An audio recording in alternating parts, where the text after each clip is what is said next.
مرحبا ماہ رمضان، مرحبا ماہ رمضان۔ الحمد للہ رب العالمین والعاقبۃ للمتقین والصلاة والسلام علی سیدنا و سید الانبیاء والمرسلین، اما بعد فاعوذ باللہ من الشیطان الرجیم، بسم اللہ الرحمن الرحیم۔ قال اللہ تبارک و تعالی فی القرآن المجید والفرقان الحمید، هذه نار التي كنتم بها تكذبون، صدق اللہ العظیم، صدق رسولہ النبی الامین المتین الکریم، ونحن على ذلك لمن الشاہدین والشاکرین والحمد للہ رب العالمین۔ برادران ملت اسلامیہ و حاضرین بزم، السلام علیکم ورحمۃ اللہ وبرکاتہ۔ پڑھیں بآواز بلند، الصلاۃ والسلام علیک یا رسول اللہ، الصلاۃ والسلام علیک یا حبیب اللہ، الصلاۃ والسلام علیک یا نبی اللہ، صلی اللہ تعالی علیہ وسلم۔ رب کعبہ کی بارگاہ میں دعا ہے، میں نے قرآن مقدس کی جس آیت مقدسہ کی تلاوت کا شرف حاصل کیا، اس سے متعلق مجھے حق کہنے اور آپ تمام حضرات کو اس پر عمل کی توفیق عطا فرمائے۔ رزق خدا کھایا کیا، فرمان حق ٹالا کیا، شرم نبی خوف خدا یہ بھی نہیں وہ بھی نہیں، انہیں جانا انہیں مانا نہ رکھا غیر سے کام، للہ الحمد میں دنیا سے مسلمان گیا۔ میرے پیارے آقا علیہ الصلوۃ والتسلیم کے پیارے دیوانوں، جیسے کہ سابقہ تاخرات میں بتا دیا گیا تھا کہ آج کی اس تاخرات کا عنوان جہنم کے حوالے سے ہوگا کہ جہنم ہے کیا، اس کے عذابات کیسے ہیں، اس کی گہرائی کیا ہے۔ اس حوالے سے کچھ مختصر اختصار کے ساتھ باتیں ہم اللہ کی عطا کردہ توفیق سے سماعت کرنے کی سعادت حاصل کریں گے۔ ویسے تو مجھ سے بیشتر ایک سے ایک ثنا خوان مصطفیٰ صلی اللہ علیہ وسلم سے آپ نے نعت رسول مقبول سماعت کی، اس کے بعد مسجد حاضہ کے امام اور ساتھ ہی ساتھ ہمارے دیگر مبلغین نے بھی آپ تماموں کو تربیت و نصیحت فرمائی۔ مجھ فقیر کی یہاں پر کھڑی ہو کر کچھ نصیحت کرنے کی اب زیادہ کوئی گنجائش بچتی نہیں تھی، پھر بھی بات جو کہہ دی تھی اس کو پورا کرنے کے لیے میں آپ سب کے سامنے حاضر آیا ہوں۔ میرے پیارے آقا علیہ الصلوۃ والتسلیم کے پیارے دیوانوں، اللہ رب العزت نے ارشاد فرمایا، دیکھو یہ ہے وہ آگ جسے تم لوگ جھٹلایا کرتے تھے۔ یعنی اس آیت کریمہ کا مفہوم بیان کیا جا رہا ہے، بتایا جا رہا ہے، جو دنیا میں لوگ رہ کر اللہ کی بنائی ہوئی جہنم کا انکار کرتے ہیں، اس کے منکر بن بیٹھتے ہیں، ان کے حوالے سے اللہ نے اس آیت مبارکہ میں وعید فرمائی، سختی کے ساتھ اعلان فرمایا کہ تم ہی لوگ تھے کہ ہماری بنائی ہوئی جہنم کو جھٹلایا کرتے تھے، اس کا اقرار نہیں کرتے تھے، دیکھا جائے گا، سوچا جائے گا، مریں گے، جانا جائے گا، ایسی باتیں کرتے تھے۔ تو اب اپنی آنکھوں سے دیکھ لو، یہی وہ جہنم ہے اور اس کے نظارے ہیں، اس میں ہمیشہ ہمیشہ کے لیے تم لوگوں کو رہنا ہے۔ یہ آیت مبارکہ کا سیدھا سادہ سا مفہوم ہے۔ میرے پیارے آقا علیہ الصلوۃ والتسلیم کے پیارے دیوانوں، جہنم جہنم یہ جملہ بار بار سنتے ہیں، اور کلام مجید میں قرآن مقدس میں سینکڑوں مقامات پر اللہ رب العزت نے اپنے بندوں کو جہنم کے خوف سے ڈرایا ہے، تاکہ بندہ جہنم کے خوف سے عیاشی کرنا چھوڑ دے، جہنم کے ڈر سے برے اعمال کرنا چھوڑ دے، برے کاموں سے باز رہنے کی کوشش کرے۔ اگر اس کے دماغ میں، اس کے ذہن میں فتور شروع ہو رہا ہو، ایسے ویسے خیالات آ رہے ہوں، تو ہماری بنائی ہوئی جہنم کا ڈر سن کر ہماری بارگاہ میں رجوع کر لے، ہماری بارگاہ میں پلٹ آئے۔ اس غرض سے کلام مجید میں سینکڑوں مقامات پر جہنم کا تذکرہ اللہ رب العزت نے بندوں کے درمیان ارشاد فرمایا تاکہ بندے اس کا خوف اپنے دل میں بسائیں، رچائیں اور اس کے خوف کو ذہن و دل میں رکھ کر برائی کی جانب جانے سے بچیں، نیکی کے کام کی طرف بڑھنے کی کوشش کریں، عیاشی کی طرف جانے سے اجتناب کریں، نیکی کی طرف اپنے قدموں کو بڑھانے کی کوشش کریں۔ اسی وجہ سے اللہ رب العزت نے بے شمار مقامات پر جہنم کا ذکر فرمایا۔ آقا نعمت صلی اللہ علیہ وسلم ارشاد فرماتے ہیں جہنم اس کو کہا جاتا ہے، اردو زبان میں تو اسے دوزخ کہا جاتا ہے۔ یہ جو جہنم لفظ ہے یہ عربی کا لفظ ہے۔ جہنم اس کو کہا جاتا ہے، یہ ٹھکانہ ان لوگوں کا ہے منافقین، کفار، مشرکین، خدا کی ذات کے ساتھ شریک ٹھہرانے والوں کو، خدا کی نافرمانی کرنے والوں کو جس جگہ پر ٹھہرایا جائے گا ہمیشہ ہمیشہ کے لیے، اسی جگہ کو، اسی مقام کو جہنم کہا جاتا ہے۔ آپ کوئی بھی کتب احادیث اٹھا کر دیکھیں، کوئی بھی تفسیر کی کتاب اٹھا کر پڑھیں، اس کا سیدھا سادہ سا ترجمہ یہی ہے کہ جو بندہ مومن خدا کی نافرمانی کرنے والا ہے، اس کو مرنے کے بعد جس مقام پر ٹھہرایا جائے گا ہمیشہ ہمیشہ کے لیے، اسی مقام کو، اسی جگہ کو جہنم کہا جاتا ہے، اسی جگہ کو جہنم کہا جاتا ہے۔ مزید میرے اور آپ کے آقا صلی اللہ علیہ وسلم نے ارشاد فرمایا جہنم کے 7 دروازے ہیں اور جہنم کے 10 طبقات ہیں۔ جہنم کے درجے، ابھی مسجد ہے، ہم بیٹھے ہیں، کتنے فلور کی مسجد ہے، کتنے طبقات مسجد کے، اسی طریقے سے جہنم کے 10 طبقات ہیں۔ حضور نبی کونین صلی اللہ علیہ وسلم نے ارشاد فرمایا جو سب سے نچلے درجے کے طبقے میں رہے گا وہ منافق ہوگا، جو ایمان بھی لایا، کلمہ بھی جس نے پڑھا، نبی ہونے کا اقرار کیا، آسمانی کتابوں پر ایمان لے کر آیا، اس کے بعد خدا کی ذات کے ساتھ، خدا کے نبیوں کے ساتھ منافقت کر بیٹھا، یعنی مسجد میں آیا، عبادت کی، باہر جانے کے بعد دل میں خیال آیا کہ میں نے جو عبادت کی ہے یہ میں نے خدا کے لیے کی بھی ہے یا نہیں کی ہے، خدا ہے بھی یا نہیں ہے، ایسے اشخاص کو منافق کہا جاتا ہے۔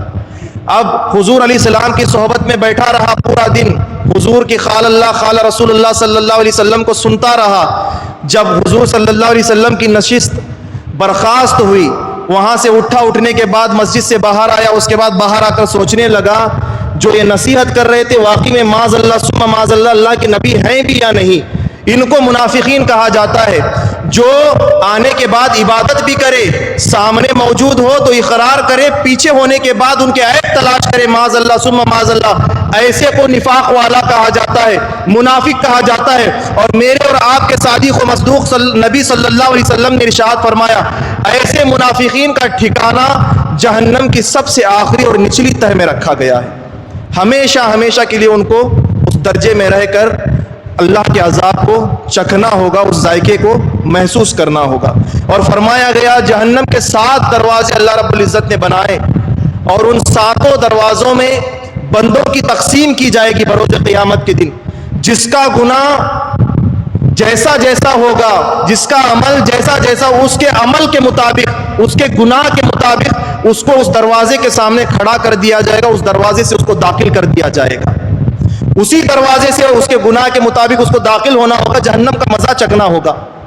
آقا نعمت صلی اللہ علیہ وسلم کی حدیث حضرت ابن عباس رضی اللہ تعالیٰ عنہ نقل کرتے ہیں، فرماتے ہیں ایک دفعہ کا واقعہ ہے، ہم سب مل کر حضور نبی کونین صلی اللہ علیہ وسلم کی صحبت میں بیٹھے تھے، حضور علیہ السلام ہماری تربیت فرما رہے تھے، ہمیں درس دے رہے تھے، اسلام کے احکام ہمیں سنا رہے تھے، اتنے میں ایک گرجدار دھڑام سی آواز ہم سب نے سنی، ایک بہت بڑی دھماکے دار ہم نے آواز سنی، جیسے ہی وہ آواز ہمارے کانوں میں گونجی، آقا نعمت صلی اللہ علیہ وسلم ہم سے مخاطب ہوئے، مخاطب ہو کر فرمایا اے میرے صحابہ، کیا جو میں نے آواز سنی تم لوگوں نے بھی سنی؟ سارے صحابہ ایک جملے کے ساتھ ایک آواز میں کہنے لگے صدقت یا رسول اللہ، آپ سچ کہتے ہیں، ہم نے بھی وہ آواز سنی۔ جیسے ہی کہا میرے اور آپ کے آقا صلی اللہ علیہ وسلم نے ارشاد فرمایا کیا تم جانتے ہو جو یہ آواز دھماکے دار تم نے سنی یہ آواز کون سی ہے، کہاں سے آ رہی ہے؟ عرض کیا اللہ جانتا ہے، اللہ کے رسول صلی اللہ علیہ وسلم بہتر جانتے ہیں۔ جب صحابہ نے یہ بات کہی تو حضور علیہ السلام نے ارشاد فرمایا جہنم کی تخلیق جب اللہ رب العزت نے کی اس کے بعد ایک پتھر اللہ رب العزت نے فرشتوں کے ذریعے جہنم کی تہ میں پہنچانے کے لیے دھکلوایا فرشتوں کے ذریعے. تو فرشتوں نے اللہ کے حکم پر ایک بہت بڑا پتھر, بہت وزنی پتھر جہنم کے اندر کیا کیا, دھکیل دیا. اور میں جانتا ہوں اللہ کا نبی ہو کر کہ اس پتھر کو فرشتوں نے دھکیل کر 70 برس کا عرصہ گزر گیا. 70 برس سے وہ پتھر جہنم کے اندر گر رہا تھا. آج کے دن جو تم نے دھماکے دار آواز سنی, اسی پتھر کی تہ میں پہنچنے کی تم لوگوں نے آواز سنی ہے. تو آپ اندازہ لگائیں کتنے برس گزر جانے کے بعد وہ پھینکا ہوا پتھر جہنم کی تہ میں جا رہا ہے, جہنم کی گہرائی میں جا رہا ہے. تو آپ اندازہ لگائیں جب اہل جہنم کو جہنم کی اس وادی میں دھکیلا جائے گا, جہنم کے کنویں میں ان کو گرایا جائے گا, دھکا دیا جائے گا, تو کب جا کر کتنے برس کے عرصے میں جا کر جہنم کی تہ میں پہنچیں گے. اور اس طریقے سے آسانی سے نہیں پہنچیں گے. شروع سے لے کر جہنم کی جو نچلی تہ ہے وہاں تک ساری کی ساری جہنم میں آگ ہی موجود ہے. جہنم کا ایک اور معنی مفسرین نے بیان کیا, جہنم کا ایک لغوی معنی یہ بھی ہے کہ اس کے چاروں طرف نیچے اوپر 6 سمت اللہ رب العزت نے آگ ہی آگ کو رکھا ہوا ہے. مشرق مغرب شمال جنوب یہ 4 سمت ہوئے, اور زمین پر جو ہم کھڑے ہوتے ہیں یہ ایک سمت ہوئی جو آسمانی اوپر کی سمت ہے عرش کی, یہ 2 سمتیں ہوئی. تو حضور علیہ السلام نے ارشاد فرمایا, مفسرین فرماتے 6 مقامات جہنم کے ایسے ہیں کہ ہر مقام پر اللہ رب العزت نے آگ کو گھیرے رکھا ہوا ہے. اب جس بندے کو بھی اس میں ڈالا جائے گا اسے کہیں بھی سکون میسر نہیں آئے گا, ہر طرف سے اسے آگ جہنم کی کیا ہے, جلائے گی, اس کو جلنا پڑے گا, مزہ چکنا پڑے گا. میرے پیارے آقا علیہ السلام کے پیارے دیوانوں, یہ میں آپ کے سامنے کوئی قصہ کہانی بتانے کے لیے حاضر نہیں آیا. ہمارے اور آپ کے آقا صلی اللہ علیہ وسلم نے جو احادیث مبارکہ صحابہ کے درمیان پیش کی, وہ بات آپ کے سامنے پیش کرنے کی سعادت حاصل کر رہا ہوں. جہنم ہم زبان سے بولتے ہیں, لفظ آسان نظر آتا ہے, کانوں سے سنتے ہیں, سننے میں بڑا آسان محسوس ہوتا ہے, مگر جب جہنمیوں کو اس میں داخل کیا جائے گا, یہاں رک کر ایک بات عرض کروں. حضور نبی کونین صلی اللہ علیہ وسلم ارشاد فرماتے ہیں جب اللہ رب العزت محشر کا دن قائم کرے گا, محشر کا دن قائم کرنے کے بعد فرشتوں کو حکم دے گا کہ جہنم کو گھسیٹ کر اس کے مقام سے اس محشر کے میدان میں لایا جائے. جب اللہ رب العزت فرشتوں کو حکم دے گا تو فرمایا گیا جہنم کے اوپر 70,000 لگامیں ڈالی جائیں گی, اور ایک ایک لگام کو 70,000 فرشتے پکڑ کر رکھیں گے, چکڑ کر رکھیں گے. ایک ایک لگام گھسیٹنے کے لیے 1 2 10 20 50 100 1000 2000 فرشتے نہیں, 70,000 فرشتے. کیا آپ جانتے ہیں ایک فرشتے کی طاقت کا عالم کیا ہے؟ اگر ایک فرشتہ اس روح زمین پر آ کر اپنا پر ایک مرتبہ مار دے تو یہ زمین تہس نہس ہو جائے, زمین پارے کی طرح اڑ کر ہوا میں پھیلتی ہوئی نظر آئے, ٹکڑے ٹکڑے ریزہ ریزہ ہوتی ہوئی نظر آئے. ایسے مضبوط فرشتے, اتنی طاقت و قوت رکھنے والے فرشتے, آپ اندازہ تو لگائیں ایک ایک لگام 70,000 فرشتے پکڑ کر گھسیٹیں گے تو جہنم کتنی بڑی اللہ رب العزت نے بنائی ہوگی. اس کو اللہ کے حکم سے گھسیٹ کر اہل محشر کے درمیان قائم کیا جائے گا. اور فرمایا گیا جب وہ 70,000 فرشتے ایک ایک لگام کو جہنم کی پکڑ کر گھسیٹیں گے, 70,000 لگامیں جہنم کو ڈال کر جب گھسیٹ کر لائیں گے, ایسی بھیانک آوازیں جہنم سے آئیں گی, ایسی پکار وہ جہنم لگائے گی, ایسی ندا وہ دے گی. فرمایا گیا جب کافر جہنم کی اس آواز کو سنیں گے, گرجدار آواز کو سنیں گے, تو اپنے حواس کھو بیٹھیں گے, اپنے ہوش بھول بیٹھیں گے. ان کو پتہ ہی نہیں ہوگا کہ ہم کس حال میں مرے تھے اور کس حال میں ہمیں کھڑا کیا گیا ہے. جہنم کی ہیبت لوگوں کے اوپر اس قدر طاری کی جائے گی. میرے اور آپ کے آقا صلی اللہ علیہ وسلم ارشاد فرماتے حضرت خلیل 70,000 فرشتوں کو لگامے ہاتھ میں لے کر آتا ہوا جہنم کو جب دیکھیں گے, گھٹنوں کے بل اللہ کے حضور گر جائیں گے, گر کر عرض کریں گے اے اللہ میں تیرا دوست تھا, میں تیرا خلیل تھا, آج اس جہنم کو دیکھ کر تیری بارگاہ میں اپنی امت کا بھی مطالبہ نہیں کرتا, میں اپنے اسماعیل و اسحاق کا بھی مطالبہ نہیں کرتا, میں میں صرف اپنی جان کا مطالبہ کرتا ہوں، تو اپنی خلیل کی مغفرت فرما، تو اپنے خلیل کی بخشش فرما۔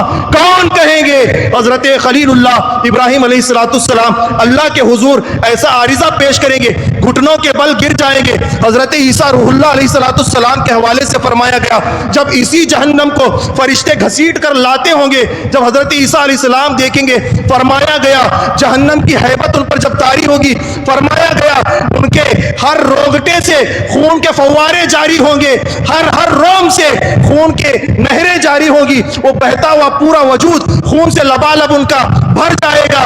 عرض کریں گے مولا یہ جہنم کی ہیبت سے میرے وجود سے خون رس رہا ہے، خون بہ رہا ہے، آج میں تیرا عیسیٰ مریم کے ذریعے پیدا ہوا، پوری زندگی تیری اطاعت کرتا رہا، پوری زندگی تیرے لیے تبلیغ کرتا رہا، لوگوں کو راہ راست پر لاتا رہا، آج میں کسی چیز کا مطالبہ نہیں کرتا، آج میں تیرا نبی ہو کر اپنی امان تیری بارگاہ میں طلب کرتا ہوں، بس تو مجھے اس جہنم سے امان عطا فرما۔ انبیاء اللہ کی بارگاہ میں جہنم سے پناہ طلب کریں گے، جن کو اللہ نے معصوم بنا کر پیدا کیا، جن سے کوئی گناہ نہیں ہو سکتا، جن کی ذات سے کوئی گناہ سرزد ہو سکتا ہے، کوئی ایسا گمان کرے تو کھلا کافر ہو جائے گا۔ ایسے انبیاء کرام جن کو معصوم بنا کر رب نے پیدا فرمایا، وہ اللہ کے حضور کیا کریں گے؟ اپنی ذات کی، اپنے جسم کی پناہ طلب کریں گے۔ میں کسی کی پناہ نہیں، کسی کے حوالے سے سفارش نہیں کرتا، بس میری سفارش میرے حق میں قبول فرما، میری بخشش فرما۔ اپنی امت کے حق میں بھی وہ کچھ نہیں طلب کریں گے اللہ کے حضور۔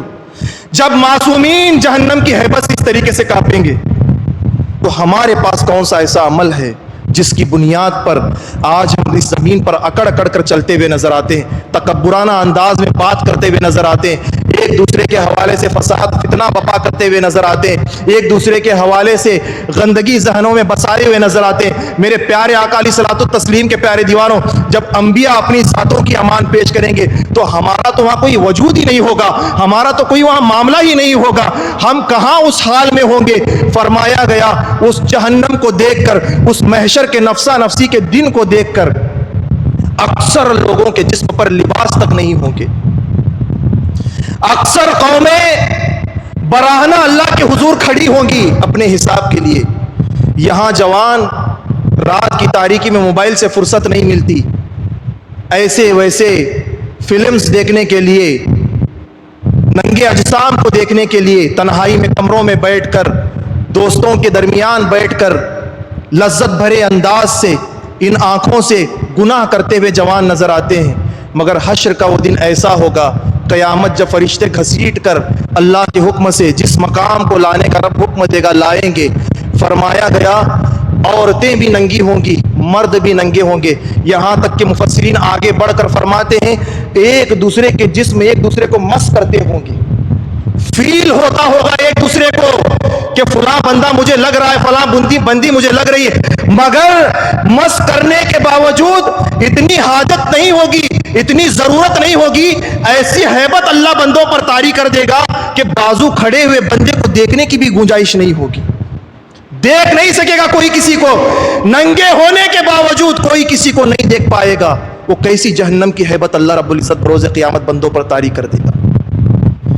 جسم پر لباس نہیں، پورا وجود ننگا، اس کے باوجود ایک دوسرے کو دیکھنے کی کسی کو خواہش نہیں، کسی کو تمنا نہیں، بس دل میں یہ خیال ہوگا کہ اللہ میرے لیے آسانی کرے، میری بخشش فرمائے۔ جس کا جتنا بڑا گناہ ہوگا اس کے لیے اتنا بڑا دن کیا جائے گا، اس دن کو بڑھا دیا جائے گا، اس دن کا حساب کتاب اس پر طول کر دیا جائے گا، لمبا کر دیا جائے گا، وہ کھڑا رہے گا بس سیدھا سادہ طریقے سے، جیسے 2 رکعت نماز پڑھنے کے لیے جو مسلمان نہیں کھڑا ہو پا رہا، وہ قیامت کا 50,000 سالہ دن کیسے کھڑا ہو سکے گا؟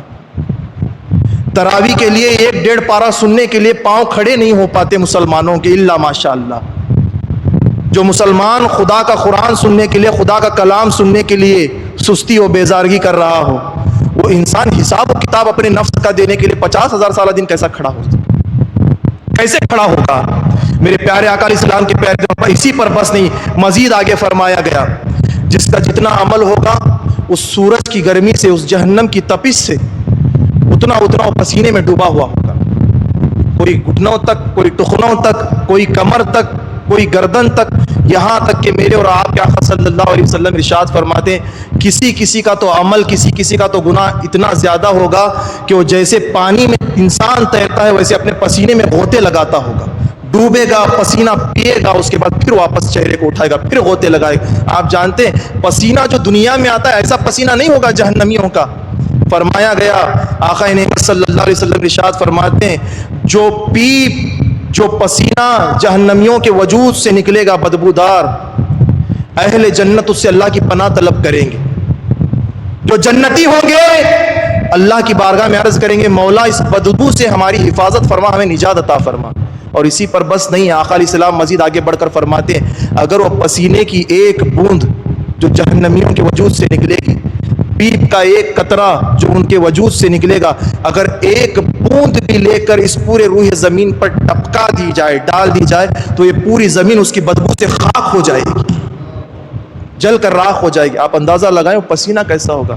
آپ جانتے ہیں جب جہنمیوں کو جہنم میں داخل کیا جائے گا ایک ایک جہنمی کتنا بڑا ہوگا۔ حضرت عباس رضی اللہ تعالیٰ عنہ فرماتے ہیں میں نے اپنے ان کانوں سے حضور صلی اللہ علیہ وسلم کو فرماتے ہوئے سنا جب جہنمیوں کو جہنم میں داخل کیا جائے گا، داخل کرنے کے بعد جب عذاب شروع کر دیا جائے گا، ایک ایک جہنمی کا وجود اتنا بڑا ہوگا کہ اس کے کاندھے سے لے کر اس کی کان کے لو تک کا فاصلہ 70,000 سال کی مسافت کا ہوگا۔ صرف کاندھے سے لے کر کان تک کا فاصلہ، اگر 70,000 برس تک کوئی بندہ چلنا شروع کرے یا کوئی سواری لے کر اس کو دوڑانا شروع کرے، یہاں سے شروع کیا 70,000 برس بعد جا کر وہ سواری جہاں تک رکے گی صرف اس کے کاندھے اور کان کا فاصلہ اتنا لمبا ہوگا۔ اب وجود کا فاصلہ کتنا بڑا ہوگا جہنمی کا، کتنی بڑی جہنم اللہ نے بنائی ہے۔ جہنمیوں کو بھی جسامت اللہ رب العزت اتنی بڑی عطا کرے گا، وجود اتنا بڑا ہی بخشے گا، یہاں تک کہ حضور علیہ السلام نے فرمایا جہنمی کا ایک ایک دانت جو منہ میں ہوگا، اللہ رب العزت جہنمی کا جو ایک ایک دانت جہنم میں ہوگا، فرمایا گیا احد پہاڑ کے برابر ہوگا۔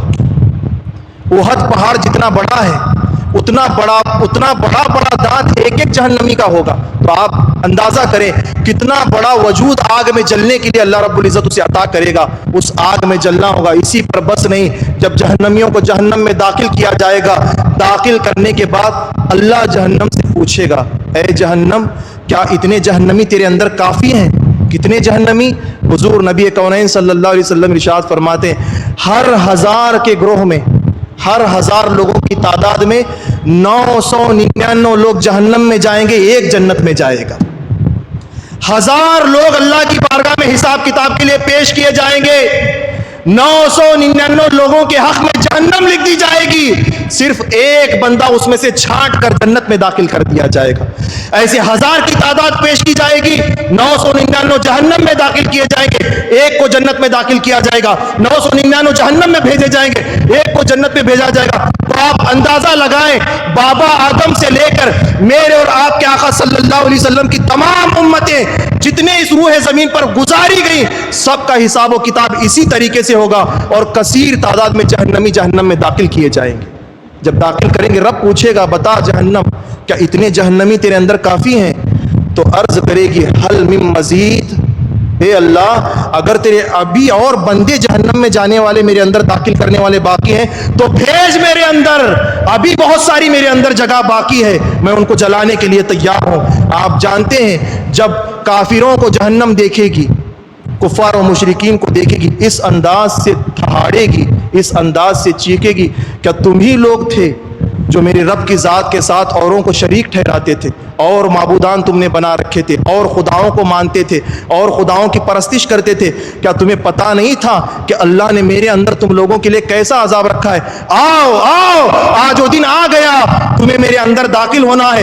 جیسے ہی میرا خدا تمہارا حساب کر کے میرے اندر داخل کرے گا، تمہیں میرا مزہ چکنا ہے، میری آگ کی لذت تمہیں میں محسوس کراؤں گی۔ جہنم اس طریقے سے دہاڑتی رہے گی، اس کی دہاڑ کی ہیبت سے میرے اور آپ کے آقا صلی اللہ علیہ وسلم نے ارشاد فرمایا کافروں کے بھیجے سر پھٹ کر پگھل کر وجود سے لٹک کر گرتے ہوں گے، پیٹ سے پیٹ پھٹ کر جہنم کی ہیبت کی وجہ سے آنتڑیاں کافروں کی باہر آتی، ابھی جہنم میں داخل نہیں کیے گئے، اس سے پہلے یہ سارے معاملات کافروں کے ہوتے ہوئے مومن دیکھتے رہیں گے، مسلمان دیکھتے رہیں گے، کلمہ پڑھنے والے نظارے گزارا کرتے رہیں گے۔ اس طریقے سے جہنم چیخ چیخ کر ان لوگوں کو اپنے اندر آمد کی دعوت دے گی، اندر آنے کا کہے گی کہ میرے اندر آؤ، فلاں تو نے یہ گناہ کیا تھا، او آنے والے آ میرے اندر، کیا تو نے یہ گناہ نہیں کیا تھا؟ کیا میرا خوف میرے رب نے تجھے نہیں بتایا تھا کہ میرے اندر اللہ نے ایسے ایسے عذابات رکھے، ایسے ایسے انجام رکھے، ایسے ایسے فرشتوں کو میرے اندر اللہ نے مقرر کیا ہے کہ وہ ایسے ایسے عذابات دینے پر مامور ہے۔ یہ کہتی جائے گی، اس کے اندر لوگوں کو داخل کیا جائے گا، وہ عذاب پر مقرر کر دیے جائیں گے۔ جو اللہ کے مقرر کردہ فرشتے ہیں وہ بندوں کو اسی جہنم میں عذاب دیتے ہوئے نظر آئیں گے، اور یہ عذاب ایک دن، 2 دن، سال، 2 سال کا نہیں ہوگا۔ جیسے جنتی ہمیشہ جنت میں رہیں گے، حضور فرماتے ہیں صلی اللہ علیہ وسلم، اسی طریقے سے جہنمی ہمیشہ جہنم میں رہیں گے۔ جن کے حق میں جہنم کا فیصلہ کر دیا گیا اب وہ جہنم میں ہی رہے گا، جہنم میں ہی چلنا پڑے گا۔ میرے پیارے آقا علیہ السلام کے پیارے دیوانوں، اس جہنم سے بچنے کے لیے ہم کون سی تیاری کر رہے ہیں؟ 2-4 وقت کی نماز پڑھ لیں گے، جہنم سے نجات مل جائے گی؟ یہ آسان نہیں ہے۔ اگر 1-2 روزے رکھیں گے، 1-2 روزے رکھنا چھوڑ دیں گے، اگر یہ خواہش ہے، یہ تمنا ہے کہ 2 روزے میں نے رکھے تھے، اللہ مجھے معاف کر دے گا، مجھے جنت عطا کر دے گا، جہنم سے نجات ہرگز نجات نہیں مل سکتی۔ اگر وہ گرفت کرنے پر آئے تو 4-4 لاکھ سال عبادت کرنے والے بندوں کی گرفت فرمائے، 400 سال عبادت کرنے والی بندوں کی گرفت فرمائے، 80 برس حضور علیہ السلام کی امت میں جو عابدین زاہدین گزرے ان کی گرفت فرمائے۔ ایک ایک سوال پر اللہ رب العزت ان کی گرفت فرما کر کھڑا رکھے۔ کن کو کھڑا کرے؟ جنہوں نے پوری زندگی اللہ کی اطاعت میں گزاری، نافرمانی سے بچتے رہے، اس کی رضا کے لیے زندگی گزاری، اس کی رضا میں راضی رہے، اس نے عطا کیا تو شکر کیا، اس نے لے لیا تو صبر کیا۔ ایسے بندوں سے اللہ رب العزت جب ایک ایک بات پر سوال کر سکتا ہے تو ہمارے پاس عمل ہی کون سا ایسا ہے جس کے ذریعے ہمیں امید لگا بیٹھے ہیں کہ بغیر حساب کے ہم جنت میں داخل کر دیے جائیں گے؟ کچھ نہیں ہوگا، ایسے ہی جنت میں جائیں گے 2-4 وقت کی نماز پڑھ کر، 1-2 روزے رکھ کر، 100-200 روپے زکوٰۃ و فطرہ ادا کر کے جنت میں جانے کا آسان راستہ اگر ہم نے اس کو سمجھ لیا ہے تو ہرگز اللہ اکبر ہم جنت میں داخل نہیں کیے جائیں گے۔ جنت میں جانے کے لیے مضبوطی کے ساتھ اس زمین پر اللہ نے جب تک ہماری زندگیاں باقی رکھی ہمیں محنت کرنے کی ضرورت ہے، جہنم سے پناہ مانگنے کی ضرورت ہے۔ حضور علیہ السلام نے ارشاد فرمایا، جس نے صبح 3 مرتبہ اور جس نے رات میں 3 مرتبہ اس جملے کو کہا تو اللہ رب العزت اس بندے سے جہنم کو 700 میل دور کر دے گا۔ یعنی جہنم اور اس بندے کے درمیان اللہ رب العزت بڑے فاصلے کو حائل کر دے گا۔ جہنم یعنی کہ حضور مثال دے کر فرما رہے ہیں، اگر کوئی یہ کہے، اس کی تلاوت کرے، یہ کہہ کر اللہ کی بارگاہ میں جہنم سے پناہ مانگے، دن میں 3 مرتبہ، رات میں سورج غروب ہونے کے بعد 3 مرتبہ، بعض مفسرین فرماتے ہیں دن میں 7 مرتبہ، سورج غروب ہونے کے بعد 7 مرتبہ، اگر کوئی یہ کہے تو اللہ رب العزت بندے اور جہنم کے درمیان 700 برس کا فاصلہ حائل کر دے گا، یعنی وہ کبھی جہنم میں داخل ہی نہیں کیا جائے گا۔ صحابہ نے عرض کیا، یا رسول اللہ صلی اللہ علیہ وسلم، وہ کون سا عمل ہے جس کے کرنے سے اللہ رب العزت جہنم اور بندے کے درمیان فاصلہ حائل کر دے گا، بندہ کبھی جہنم میں داخل نہیں ہوگا؟ تو حضور علیہ السلام نے ارشاد فرمایا، ہمیشہ یہ کہا کرو، اللہم اجرنا من النار یا مجیر یا مجیر یا مجیر، اے اللہ میں تیری پناہ چاہتا ہوں اس جہنم سے، اے پناہ عطا کرنے والے، اے معاف کرنے والے۔ اگر کوئی بندہ اس آیت کی تلاوت کرے دن میں 7 مرتبہ، رات میں 7 مرتبہ، یا دن میں 3 مرتبہ یا رات میں 3 مرتبہ، اللہ رب العزت اس کی اس التجا کو قبول فرما کر اسے جہنم سے نجات عطا فرمائے گا۔ تب عطا کرے گا؟ اب نمازیں روزہ چھوڑ کر صرف یہی 7 مرتبہ پڑھتے رہیں گے تب عطا کرے گا؟ ایسا نہیں ہے۔ کوئی پھر لیٹسٹ ماڈل اپنے انداز سے نہ نکال لے کہ کچھ کرنے کا نہیں، اب اس کے بعد سے بس 7 مرتبہ دن میں کام جانے سے پہلے پڑھ لینے کا، کام سے آنے کے بعد شام میں 7 مرتبہ پڑھ لینے کا، ہو گئی چھٹی ہر چیز کی، اب سیدھے جنت۔ ایسی جنت میں عمل صالحہ کرتے کرتے، نیک اعمال کرتے کرتے اگر بندہ اس پر عمل کرے، اس آیت کی تلاوت کرے تو اللہ رب العزت اپنے فضل سے جنت میں داخل فرمائے گا۔ آخری ایک بات بتا کر اپنی گفتگو کو ختم کرتا ہوں۔ حضرت عمر ابن عبد العزیز رحمۃ اللہ تعالی علیہ فرماتے ہیں، میں حاکم وقت کے ساتھ حضرت سلیمان رحمۃ اللہ تعالی علیہ کے ساتھ میں سفر میں تھا، ہمارے ملک کے، ہمارے شہر کے حاکم وقت تھے، ان کے ساتھ میں سفر میں تھا، سلیمان بن عبد الملک کے ساتھ سفر میں تھا۔ فرماتے ہیں دونوں راہ سفر باندھ کر سواریوں پر سوار ہو کر چل پڑے۔ تو اس دور کا معاملہ یہ تھا، ماحول یہ تھا، جہاں کہیں بھی جا کر پہنچنا ہوتا سب سے پہلے خادموں کو روانہ کر دیا جاتا، سپاہیوں کو روانہ کر دیا جاتا، اور ان کے اونٹوں پر، گھوڑوں پر، کچھروں پر خیمے وغیرہ باندھ کر، ٹینٹ وغیرہ باندھ کر سب سے پہلے رکھ دیے جاتے۔ آقاؤں کے پہنچنے سے پہلے پہلے، گورنروں کے پہنچنے سے پہلے پہلے، مشیروں کے پہنچنے سے پہلے پہلے وہ خادمین جا کر وہاں پر خیمے لگا دیا کرتے تھے، ٹینٹ گاڑ دیا کرتے تھے۔ تو ہوا ہے حضرت سلیمان بن عبد الملک حاکم وقت نے اپنے خادموں کو حکم دیا کہ فلاں مقام پر ہمیں جا کر رکنا ہے، تم پہلے ہی جا کر سارے انتظامات کرو۔ تو کچھ خدام گھوڑوں پر سوار ہو کر، سواریوں پر سوار ہو کر، سارا ساز و سامان لے کر اس مقام پر پہنچے۔ وہاں پر خیمے تیار ہونا شروع ہو گئے، وہاں پر ٹینٹ لگنا شروع ہو گئے۔ ہوا ہے کہ پیچھے سے حضرت عمر ابن عبد العزیز اور حضرت سلیمان بن عبد الملک دونوں سواریوں پر سوار ہو کر نکلے۔ فرمایا گیا حضرت عبد العزیز رحمۃ اللہ تعالی علیہ نے اپنا خیمہ ان خادموں کے ذریعے نہیں بھیجا تھا، اور نہ ہی ساتھ میں خیمہ لے کر آئے۔ جب یہ وہاں پر پہنچے، المختصر دیکھا کہ سارے لوگوں کے، حاکم وقت کا سب خیمے لگے ہوئے ہیں۔ جیسے ہی پہنچے سب سواریوں سے اترے، اپنے اپنے خیموں کے اندر تشریف لے گئے۔ حضرت عمر ابن عبد العزیز فرماتے ہیں میں کھڑا ہو کر کچھ دیر رک کر دیکھنے لگا، نظارہ کرنے لگا۔ جنہوں نے سب سے پہلے ہی سامان بھیجا تھا، پہنچنے کی جگہ پر، پہنچنے کے مقام پر ضرورت کی چیزیں بھیجی تھیں، وہ تیار بھی ہو گئی، اور جو بھیجنے والا تھا وہ بھی آ گیا۔ آنے کے بعد جو اس نے بھیجا تھا، جہاں جہاں جو چیزیں اپنے اپنے چیزوں کے اندر، اپنے اپنے خیموں کے اندر داخل ہو گیا۔ رک کر دیکھا، دیکھنے کے بعد اپنے خیمے کا خیال آیا۔ خیال آنے کے بعد جو بچے ہوئے خیمے وغیرہ پڑے تھے اس کو اٹھایا، ایک دو بمبو وغیرہ لگانے لگے، ٹینٹ لگانے لگے۔ اس کے بعد کچھ تصور ذہن میں آیا، دل میں ایک خیال آیا، اس کے بعد اس کو لگانا چھوڑ دیا۔ چھوڑنے کے بعد حضرت عمر ابن عبد العزیز وہاں سے نکلے۔ نکلنے کے بعد کچھ دوری پر ایک درخت تھا، وہاں پر جا کر زار و قطار روتے بیٹھ گئے۔ جب کھانے کا وقت آیا، حضرت سلیمان بن عبد الملک نے کہا کہ جو ہمارے ساتھ عبد العزیز جو آئے تھے وہ کہاں ہیں؟ کہا کہ حضور انہوں نے تو خیمہ بھی نہیں بھیجا اپنا لگانے کے لیے، نہ ہی وہ ساتھ میں اپنا خیمہ لائے۔ ہم نے جب باہر دیکھا تو یہاں وہاں جس کا بکھرا ہوا کچھ پڑا تھا اس کو لے کر ایک خیمہ درست کر رہے تھے۔ کچھ اثنا ہوئی، کچھ دیر گزرنے کے بعد وہاں سے وہ نکلے، کہیں چلے گئے۔ بڑا پریشان ان کو ہم نے دیکھا تو کہا کہ جاؤ ان کو تلاش کر کے ڈھونڈ کے لاؤ۔ تو جب وزیروں کو کہا، اپنے خادموں کو کہا، خادم تلاش کرنے کے لیے نکل پڑے۔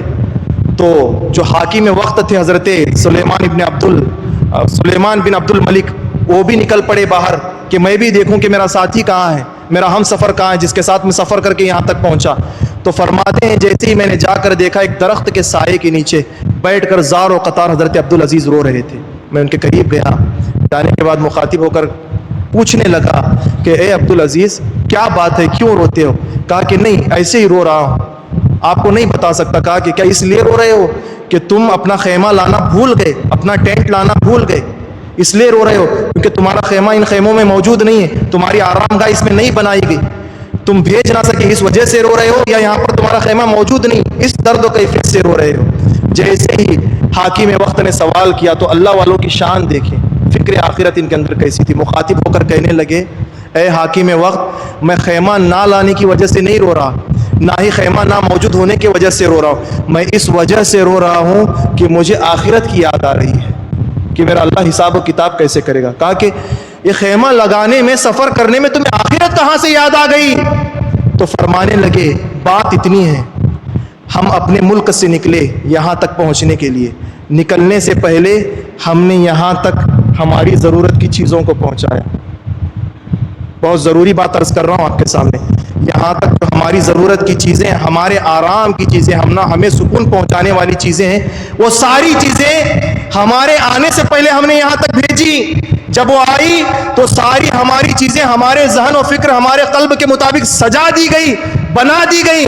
اس کے بعد ہم لوگوں نے راحت حاصل کرنے کے لیے جب یہاں پڑاؤ ڈالا، جب یہاں آ کر پہنچے تو دیکھا جیسا ہم نے سوچا تھا، جیسا ہم نے گمان کیا تھا، اسی طور و طریقے پر، اسی طرز عمل پر ہماری چیزوں کو لگا دیا گیا تھا، فٹ کر دیا گیا تھا۔ اس کے بعد جیسے ہی ہم لوگ یہاں آئے، جس کی جو چیز تھی، جس کی جو آرام گاہ تھی، وہ اپنے آرام گاہ میں اندر داخل ہو گیا۔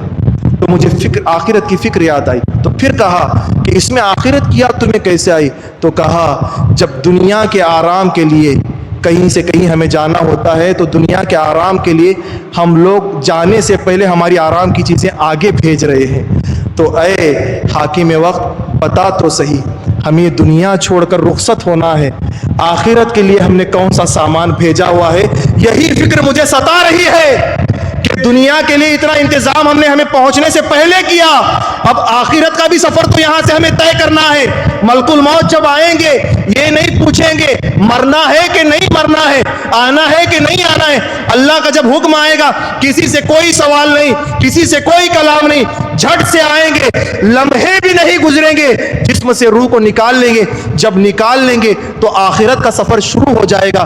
جب وہ آخرت کا سفر ہمارا شروع ہونا ہے، اس آخرت کے سفر پر جا کر جو آخری منزل ہوگی جنت میں داخل کیے جانے والی، اس جنت میں جانے کے لیے، جنت کے لیے ہم نے کیا آگے پہنچا کر رکھا ہے؟ یہی بات ان خیموں کو دیکھ کر مجھے ستانے لگی، مجھے تڑپانے لگی۔ اسی بات کو یاد کر کے مجھے آخرت یاد آئی تو میں یہاں پر بیٹھ کر اللہ کی یاد کرتے ہوئے رونے لگ گیا۔ اندازہ لگائے کیسی سوچ ان کی تھی۔ دنیا کی چیزوں میں بھی وہ آخرت کی یاد کیا کرتے تھے، آخرت کو یاد کیا کرتے تھے، خدا کے خوف سے لرزا کرتے تھے، کانپا کرتے تھے۔ یہ کون تھے؟ ہم اور آپ جیسے عام انسان نہیں تھے، یہ اللہ والے تھے جن کی کوئی تہجد قضا نہیں ہوئی، جن کی کوئی قیام اللیل قضا نہیں ہوئی، جن کی کوئی فرائض قضا نہیں ہوئے، جن کے کوئی واجبات قضا نہیں ہوئے، جن کے کوئی سنت و مستحبات قضا نہیں ہوئے۔ ایسے عمل والی زندگی، ایسے گلدستے کی طرح زندگی گزارے ہوئے لوگ، اللہ کی جب بات آتی، خدا کی قدرت کی بات آتی، جہنم کی جب یاد آتی تو اس طریقے سے لرزا کرتے تھے، کانپا کرتے تھے۔ یہ جو عشرہ چل رہا ہے یہ جہنم سے نجات والا عشرہ ہے۔ حضور علیہ السلام نے ارشاد فرمایا اس آخری عشرے میں جو بندہ اللہ کے حضور جہنم سے اللہ کی پناہ طلب کرے، اللہ رب العزت اس ماہ مقدس کے صدقے اسے پناہ عطا فرمائے گا۔ تو اس رات میں قیام کریں، اللہ کی عبادت کریں اور اللہ کو راضی کرنے کی کوشش کریں، اپنے سابقہ گناہوں کو یاد کریں، روئے اللہ کی بارگاہ میں، گڑ گڑائیں کہ مولا تو جانتا ہے مجھ سے یہ گناہ ہوا، یہ گناہ ہوا، یہ گناہ۔ گناہوں کا اقرار خدا کی بارگاہ میں کریں۔ دوست کی بارگاہ میں کہتے ہیں ہنستے ہنستے کہ میں نے یہ گناہ کر لیا، میں نے وہ کیا، مجھے بڑا مزہ آیا، بہت اچھا لگا، میں وہاں گیا تو یہاں گیا۔ لذت بھرے انداز میں دنیا دار لوگوں کو سنانے والوں، کبھی رو کر خدا کی بارگاہ میں بھی سنا لو، تمہارا دل کا بوجھ بھی ہلکا ہو جائے گا، تمہاری آخرت بھی سنورتی ہوئی نظر آئے گی۔ آخرت کو اگر سنوارنا چاہتے ہو اللہ کی بارگاہ میں سچے دل سے رجوع کرو، توبہ کرو، اللہ رب العزت ہمارے خطاؤں کو معاف فرمائے گا۔ کہنے سننے سے زیادہ اللہ رب العزت ہم سب کو عمل کی توفیق عطا فرمائے، ہم سب کا خاتمہ بالخیر پر نصیب عطا فرمائے۔ دوران گفتگو کسی قسم کی غلطیاں تو اس کے حبیب کے صدقے سے معاف عطا فرمائے۔ استغفر اللہ ربی من کل ذنب و خطیۃ واتوب الیہ۔ کرو مقبول سنی دعوت اسلامی کو آقا، کرے ہے عرض یہ شاکر تمہارا یا رسول اللہ، وما علینا الا البلاغ۔ السلام علیکم ورحمۃ اللہ وبرکاتہ۔ دعوت اسلامی کی دعوت عرش و عام کر